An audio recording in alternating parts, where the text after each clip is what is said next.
basi ne johera mag Lolwe TV, agoyo ne Nyasaye maduong' mar nyalo erokamano kinyi masani kuom thuolo maloso mondo wachak warad kodi. En okinyi majaber ma ji mang'eny ochiew kane gi weche mopogore opogore. To kawe thuolo ni manok mondo wawinjire kodi kuom wach Nyasaye ma Ruoth okela mondo awuoye kodi kuom dakika manok. Nyingega iluonga Reverend Ayub Ouko. An wuod Nyakach Kandaria. Yesu owaro chunya, ochanga to pong'a kod teko maro maler. Okinyini adwa ni mondo asom koda e kitabu mar Jeremia. Adwa ni som koda e kitabu mar Jeremia 32 matindo 27. Kitabu mar Jeremia 32 matindo 27. Mumb Nyasaye wacho niya: an e Ruoth Nyasaye ma Nyasach ji duto, kendo onge gima nyalo tama timo. Walam Nyasaye. Wagoni erokamano, Wuoro Maler mar Israel, kod okinyi miloso miwalo Nyasaye ne wasumbi mosebedo piny mondo winj kuom wach Nyasaye miseketo e lewa. Iyaw chunygi Nyasaye gi paro kitamo dwaro mar jawasigu manyalo tamore kata nyalo biro ataro mar dwachgi. Amalo ne ng'ato kod ng'ato Nyasaye moseloso winjone. Amalo Nyasaye kibedo negi kuot kod okumba. Duong' gi pak oduog ni jateko nikech jaadiera e nying loch mar Yesu Kristo. Amen. Kaka wacho mokwongo ni an Reverend Ayub Ouko, alemo kod kanisa mar St. Meshach Fellowship Church, ane piny Nairobi ka. Nyasaye gi ng'wono ne otima mondo abed tung' okinyi ne janeno mar Lolwe TV. To kaka Nyasaye timo gik madongo, Nyasaye no osetimo mondo okinyini wawuo kodi kata warad kodi e weche manade ma ang' nwawuoye sani. Asomo e kitabu mar Jeremia mano wuod Alakia, ka Nyasaye timo singruok kata wuoyo kode e weche ma Roho Maler kelo. Nyasaye no notimo weche kata notimo singruok kata nowuotho kineno gik mane timore ka ng'ato ne nigi Nyasaye. Kata okinyini Nyasaye otima mondo awuo kodi mwach Nyasaye ma ka ng'ato loso ne thuolo to ng'ato loso winjo gi paro to ng'ano nyalo yudo gimodwaro. E kinde no ka Nyasaye wuoyo gi Jeremia to noyudo weche obedo matek e puodho mane Jeremia ong'iewo, ka jasike nobiro ataro mar wachno. To kama somo matindo 27 wacho ni an e Ruoth Nyasaye ma Nyasach ji duto, omiyo onge gima nyalo tama timo. Mane wach ma adwa na wuoye kodi ujumbe ni iri gima tek manyalo tamo Nyasaye timo. Ere gima tek okinyi sani miparo kata mineno ni nyalo tamo Nyasaye timo. Ji mang'eny osegalo ni Nyasaye onge, kendo ji mang'eny neno ni wira Nyasaye ok tim kaka giparo. Kich ng'ato dwa ni Nyasaye mondo donje pache to en ok odwar donjo e program mar Nyasaye. Momiyo ji mang'eny kawuono gisegalo ni Nyasaye onge. Moko be samoro giseneno ni Nyasaye odeko, moko be oseneno kamoro ni Nyasaye ok nyal. To Nyasaye kuwuoyo gi Jeremia to nyise ni an e Ruoth Nyasaye ma Nyasach ji duto. Kata kama ibede okinyi, ing'e maber ni Nyasaye miwuoyo kuome gokinyi mochweyo polo kod piny, Nyasach godega ore, Nyasaye mochweyo le odo, Nyasaye ma ong'eyo teko momako sulwe kor polo, Nyasaye mochwe chieng' gi dwe, Nyasaye ma wuon yugni, en Nyasach alama, Nyasaye ma bade tek mar uno. Wang' wuoyo gi Jeremia ka weche tek, ka Jeremia chunye dhi ka gima yie rumo, chunye dhi ka gima geno ne ogik tung'. To wang' Nyasaye wuoyo kode ni an e Nyasaye. Wan gi nyiseche koka wan gi Nyasaye. Ji mang'eny pok opogo. Momiyo lemb ng'ato nyalo deko. Momiyo lemb ng'ato nyalo kawo muda. Kech ji jokiko. Wan gi joma lamo nyiseche. Kata mane kinde muma, oganda Israel nowuotho gi Nyasach Musa. Ma ji wuotho to wigi wil. Ji wuotho to dok e richo. Ji wuotho to chak timo timbe magalagala mag rondruok mag lal. Wach momiyo Nyasaye ne iye wang' gi oganda Israel nikech ne giseneno oneni gi ranyisi ma Nyasaye ne timonegi kokalo kuom misumba ne Musa. To wang' ka giwuotho manok to wigi wil sama Musa odhi ewi got mondo lam Nyasaye.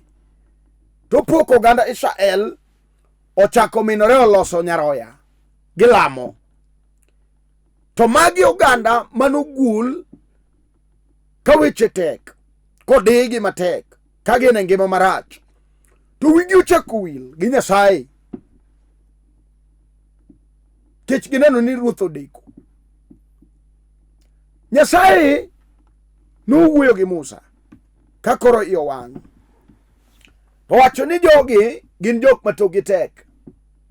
To an Nyasaye ka tong'a wuoth kodgi kata kuom sama nok kende to datie gi chuth. Kisomo Wuok 5. Emomiyo ukinyi ni ruoth ora mondo wuok kodi kata penji. Ni to en ang'o mineno ni tek ahinya e ngimani, e dakni, e tiji, e biashara mitimo, e dalani kanyo, ang'o mineno ni tek ahinya manyalo tamo Nyasaye mangima. Ji osekiko nikech wan gi joma lemo. Otemo kor Nyasaye to chako temo ga juoga ka Nyasaye oneno kodeko. To gima mora en ni Nyasaye nyalo deko to ok onyal bare moko biro. Sama ineno ka Nyasaye odeko no, Nyasaye losi mondo kata kiny iyudo dwoko mar chunyi, to kiny ing'eyo dibed neno ne oganda. Samoro Nyasaye loso neno kuomi. E muma chi Ibrahim miluongo Sara, Nyasaye nodeke ngimagi. To gikone Nyasaye nonyisore. Ajawacho ni Nyasaye, kineno Nyasaye odeko, to gima Nyasaye dwa timo e ngimani biro kalo miseneno kotimo e ngima jomoko menineno koseyombi.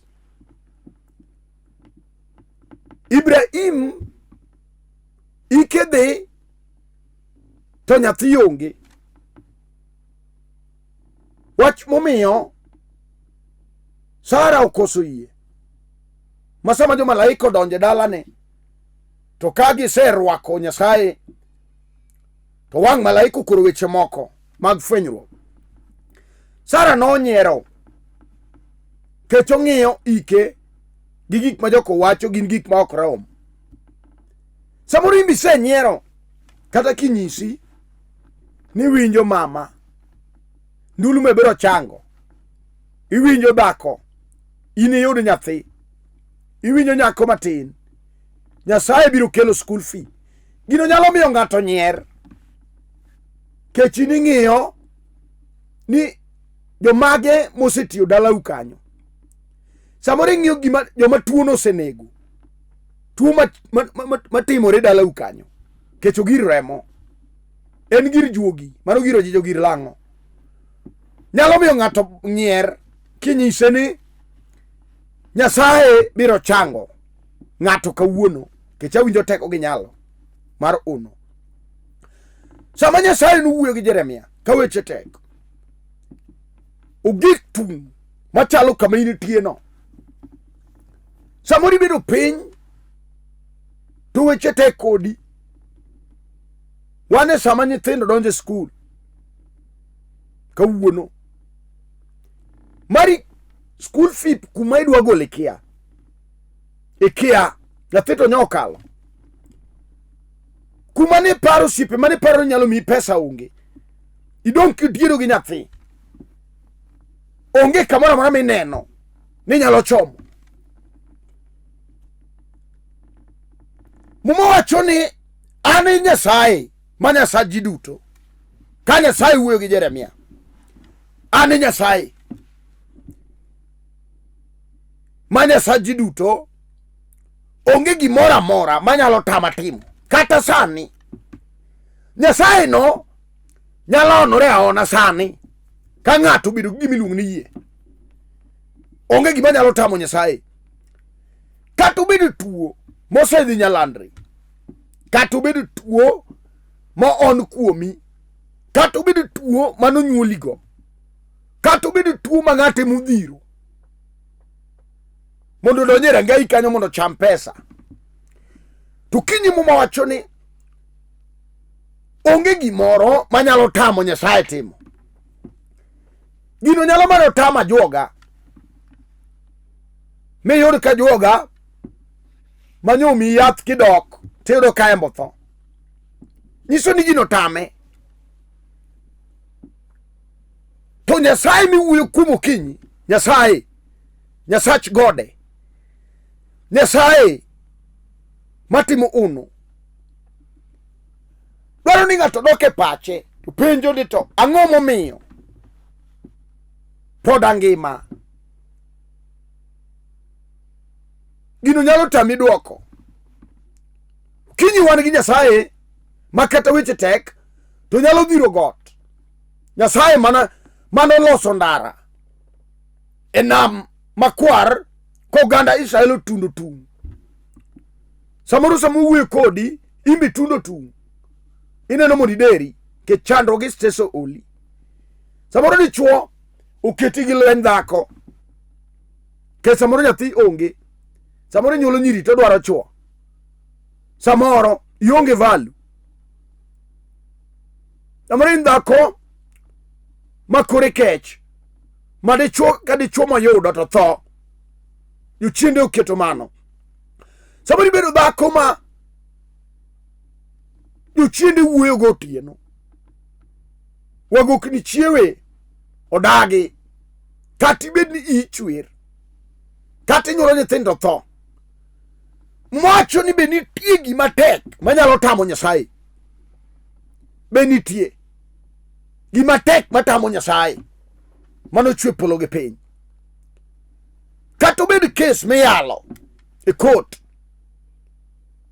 ng'ama iyalo go bolo gi pesa, ineno ka gima kes be nindo marach kori, chunyi oseluor, imayi gigi tineno. Mwacho ni be nitie gima nyalo tamo Nyasaye.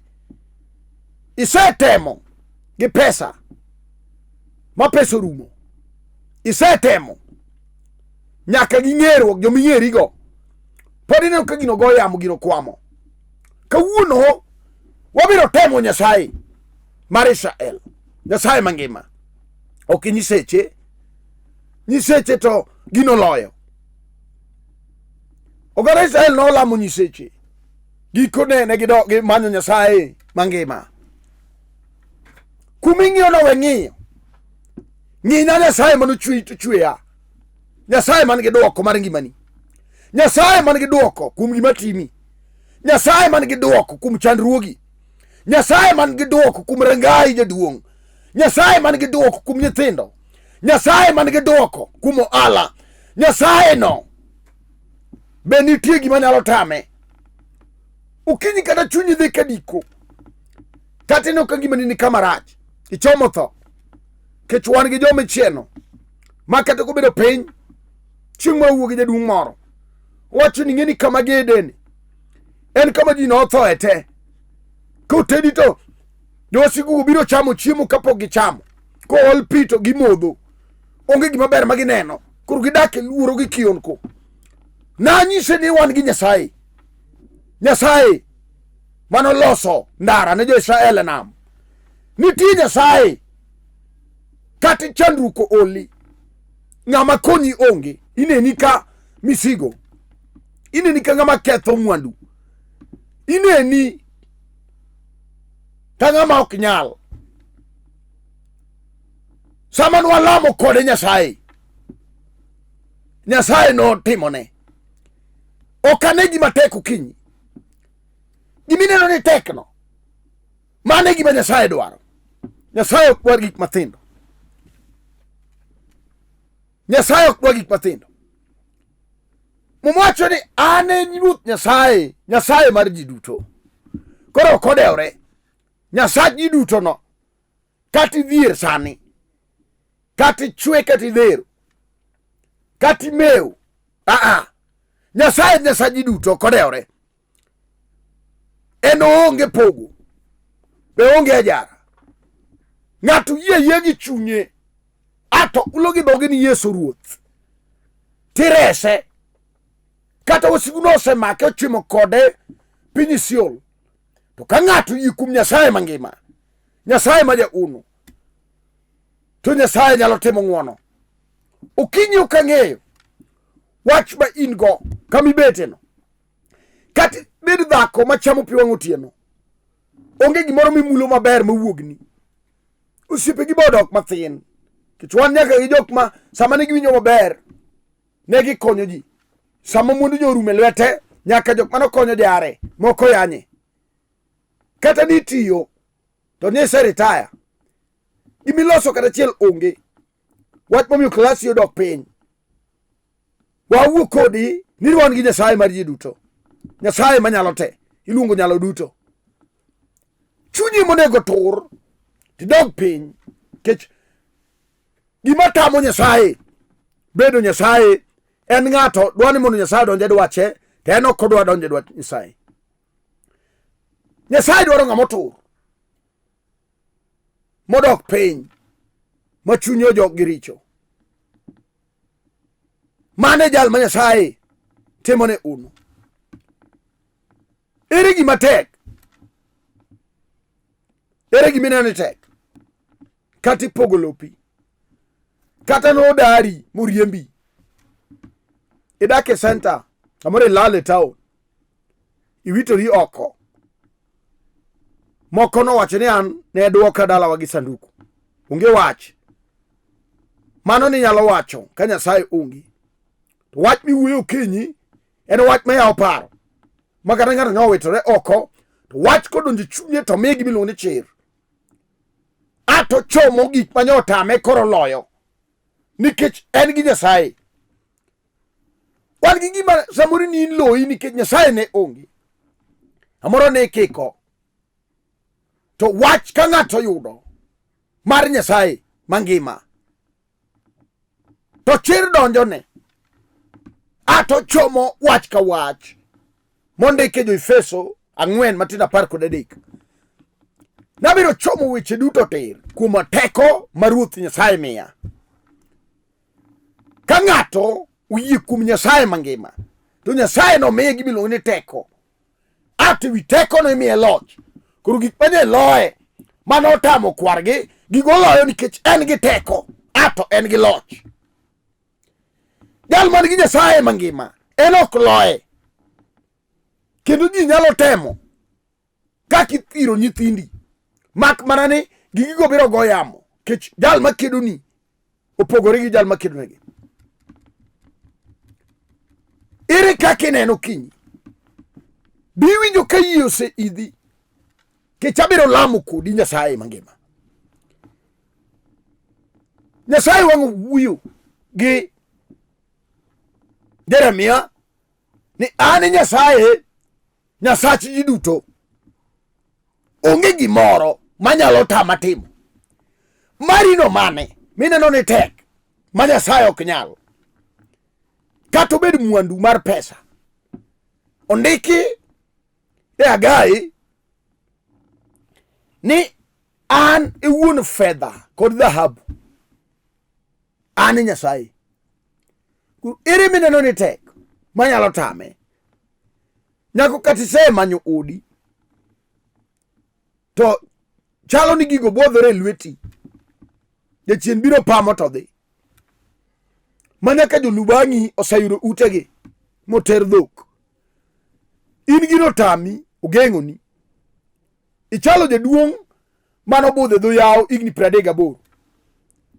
To wan ka Yesu rado kode to wacho ni an kadwa dhi to nitie joma kuongona. Samoro kinyi wawuoyo gi jal machal kamano, eme nitie gimoging'one momiyo ji kuongone to kao nyaka gik onego yudi. En iwene duro, iwene gik mathindo, iwene gik modong'. Kech onge Nyasaye mangima. Ukinyi yikane gima pek man ineno ka osetami, gima osetamo pesa, mane gima Nyasaye dwaro, gima osetamo daktari, kata obed tuo mimenyo to ok yude ndache. En gima obiro e yor Satan, en gima obiro moor gi kok jachien.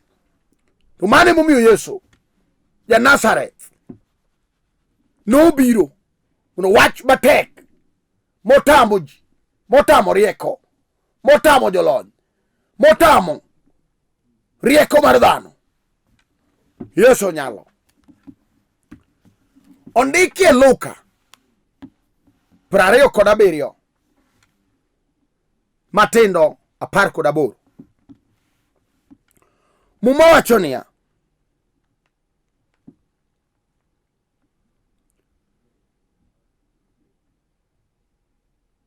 Muma Nyasaye wacho niya, gimoro amora ma ok nyalre kuom dhano nyalore kuom Nyasaye. Gimoro amora. Ok ang'e ni marino mane. Ok ang'e ni mari mane. Ere gimineno ni tek manyalo tamo Nyasaye. Gimoro amora ma ok nyalre kuom dhano nyalore kuom Nyasaye. Gima dhano ok nyal. Samoro isetemo gi rieko ni mama. Samoro isetemo gi rieko ni jaduong'. Samoro iseteme gi pesa to tamo pesa.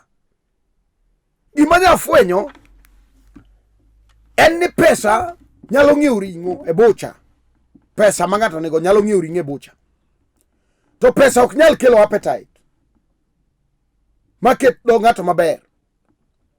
Pesa nyalo mana ng'iewo duve maduong' miumruok go. Pesa nyalo ng'iewo mattress maduong' mar fuonyi. To pesa ok dikel nindo. Miyo kawuono wan gi joma nigi mattress madongo ongede to gineno nyaka otieno ka taya omoki, jochiendo dagi chieno gi. To wan gi Nyasaye manyalo go ng'ato je. Kata obed jal ma wasigu nomako, momako gige to tamo, onge dhi mbele to onge dok chien. Oganda Israel nolornegi, gikone Nyasaye nobedo negi Nyasaye. Kata gimako nyithindo to girwake ran, mamoko madho njaga, moko madho kong'o. Gichalo joma ourore to gin joma odhi sikul. Mwandu nyodhi mag dala ko usi mondo nyithindo kinyo rom ne dala. Kawuono ni nyithindo ge ma jachigo mako onge mariek kata chiel. En dala machalo ma wiji oleng'ore. En dala madhi kanimo odhi gi bathe. Bende nitie gima nyalo tamo Nyasaye okinyi. Dhako be iwinjo ka nitie gima nyalo tamo Nyasaye. Isetemo gi lelo, isetemo gi ber mar wang', isetemo dhako, mak mana ni gino loyi ke Nyasaye mangima onge. Ondike Luka, ondike Luka 18 matindo 27 ni to gimoro amora ma ok nyalre kuom dhano nyalre mana kuom Nyasaye. Marino mane kinyi wateme gi Nyasachwa. Nyasaye maduong' mano chuno Agak mondo ting' ring'o terne misuma Nyasaye Elija e thim. Nyasaye no nyalo timo ni ng'uono sani. Nyasaye nyalo chuno jaka jok mokwedegi mondo konyi. Nyasaye nyalo kelo school fee kawuono gokinyi. Nyasaye no nyalo mako badi. Nyasaye nyalo golo tuo manyo osemeny moko yudi. Nyasaye nyalo ting'i malo kama ni intieno kata obed biashara motho. mini chako to gore piny. Ineno mana loses. Kawuono Nyasaye nyalo ting'o an alo malo. Nyasaye no nyalo yawo paro mar jal makong'o rundo manosewe. Nyasaye nyalo chako duogo pache kare mawani yawa chuor ng'ane nwang'eno oserundore, nwang'eno ran. Samoro en kong'o manolamne gi yath, samoro en gima nolamne gi jugi. To Nyasaye miwuoyo kuome gokinyi, mamo mawacho ni wach Nyasaye kodonjo ne ng'ato, to kata ng'ama tumbafu ma pache ming' wach keto kare. Ire wach mineno ni tek e nyim Jehova, wadwaro walam gi ng'ato moyie mawacho na dier wach wuoye koda winjo. Ere gima talo tamo Nyasaye okinyi?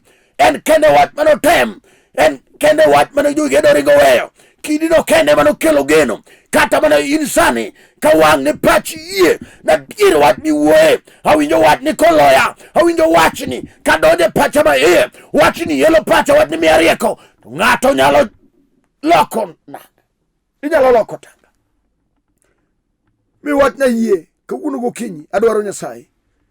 Nyasaye ma ibiro lona lweny, weche seloya, weche ewa dong' kenda dong' buga, sipo ringa dong' kenda, kama chom onge an chiliel modong' kamano, kama chom onge kuma nyocha ng'iyo gik moko te ogore na piny. Mumba Nyasaye wacho niya, ating'o wang'a karango gode, konyruok na kanye. Kata mana ino kinyini, ire kama konyruok ipani nyalo ae, ka ok mana Nyasaye mano chwe to chweya, ka ok mana Nyasaye mong'eyo kaka le chiemo e thim, ka ok mana Nyasaye mong'eyo gik mane chamo kinyi. Nyasaye ne manyalo goyi jeko kinyi. Ere dwaro mar chunyi, ere kamineno ni ng'iyo ni konyruok nyalo wuoke. Konyruok kamana kuom Nyasaye ne jal mowalo Nyasaye no, ne jal motimore no ne nyim Injili, jal mowacho ni an asarenda e nyim Injili, adwaro Nyasaye. Okinyi Nyasaye nitie wuon ono, okinyi Nyasaye nitie manyalo timo ni ng'wono.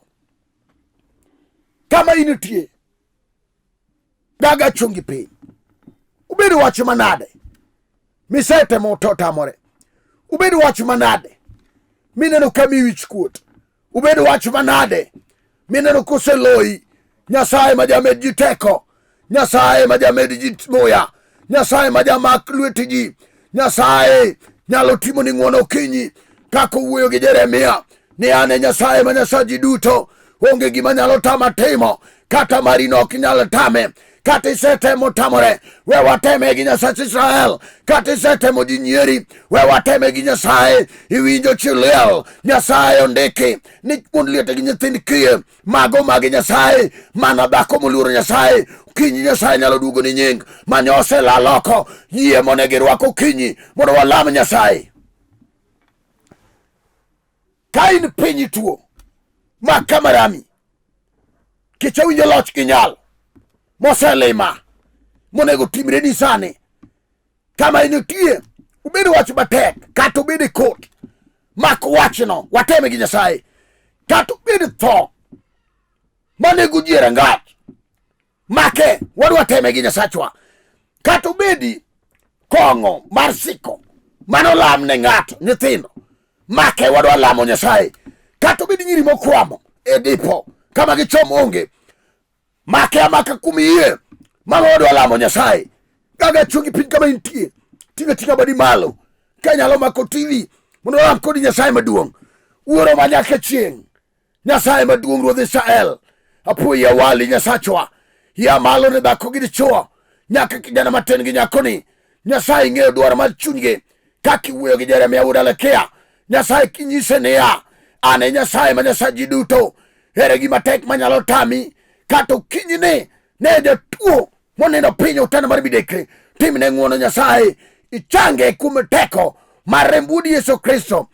Kuom oboka 39 tuoche no chango te, kata mana sani we jandulume ni oyud chang, nyaka mobedo paralyzed madende otho konchiel we oyud chang, nyaka migolo timoyoni, timne ng'wono sani kuom remb Yesu ja-Nazareth. Asekoro chang kume par chiliel, pare dhako Nyasaye madwaro nyathi to jochiendo loro iye, pare dhako ni Nyasaye madwaro skul fi kumochome onge, pare jaduong' molewo gi nyathi Nyasaye kumochom onge. Ukinyi Nyasaye wali, kaka in wuon fedha gi dhahabu, timne jaduong' ni ng'wono. Nyasaye nyaka madwa dhi gedo to jochiendo dagi, Nyasaye yawne sani, nyaka matimo ala ma jachien go piny, Nyasaye kuno alami ka yie ni setimo madongo. itimne ng'ato gi ng'ato. Nyasaye jatuo man piny, Nyasaye ting'i malo kimiye chang kendo onge gima nyalo tami. Okinyi iseloyonwa, okinyi iseting'o timonegi, okinyi Nyasaye wegi bed gi nene lewgi niseting'o gi malo kuom wach manade ma gidwaro. Irad gi dwaro mar chunygi. Alami kayie nyaka ne Lolwe TV iting' Samochola malo. Par ni kokelo madichuo iting' idara ka idara mar Lolwe TV nyaka joyalo duto te mayalo ka. Nyasaye seketo gi lweti, ting'i malo Nyasachwa mondo wachni omed landore piny ngima. Apuoyi kawali okinyi ni kamiyo nyingi duong' e nying loch mar Yesu Kristo. Amen. Amen. An ma wuoyo kodu iluonga Reverend Taibo Uko, awuode Nyakach Kandaria, lemo kod kanisa mar St. Meshach Fellowship Church. An e piny Nairobi, kamoro ni Kibra. Kibra kanyo wan gi dara mopogore opogore, endo wan gi dara mar deliverance, wan gi team mar counseling, wan gi mine madongo be puonjo dak, jodongo matimo counseling wan go, gi jo youth mane foundation mar Waro. Ka ok inyal biro kama ochokore piny Kibra, inyalo go namba na nembni 2 mineno piny kanyo go. St. Meshach ni e piny ngima, headquarter wani Kisumu Polyview, kama jaduong' Ernest Kuto nitie, Archbishop mar adek. Nyasaye mondo ting'i malo, kod Archbishop Emeritus jaduong' Dr. Esbono Mwando Njere. Nyasaye mondo ting'i malo, gi bishop wa duto te, Senior Bishop Johnson Ogada, Bishop Charles Okode kod Bishop Henry Okinda, gi vicars mantie te. Nyasaye mondo ting'i malo gi jotich Nyasaye te. Nyasaye mondo tim ng'wono ne kanisa madala wa Nyakach Bungu, oting'e malo kama Pastor Dana Buto nitie, kod Bungu Dinari Alara, Pundo, Miriu. Nyasaye mondo ting'u malo kanon Sedekia Kasuku. Nyasaye mondo medu ng'wono. Sunday mabiro tarik 8 arwako ute wayaw branch mar kanisa wani South B.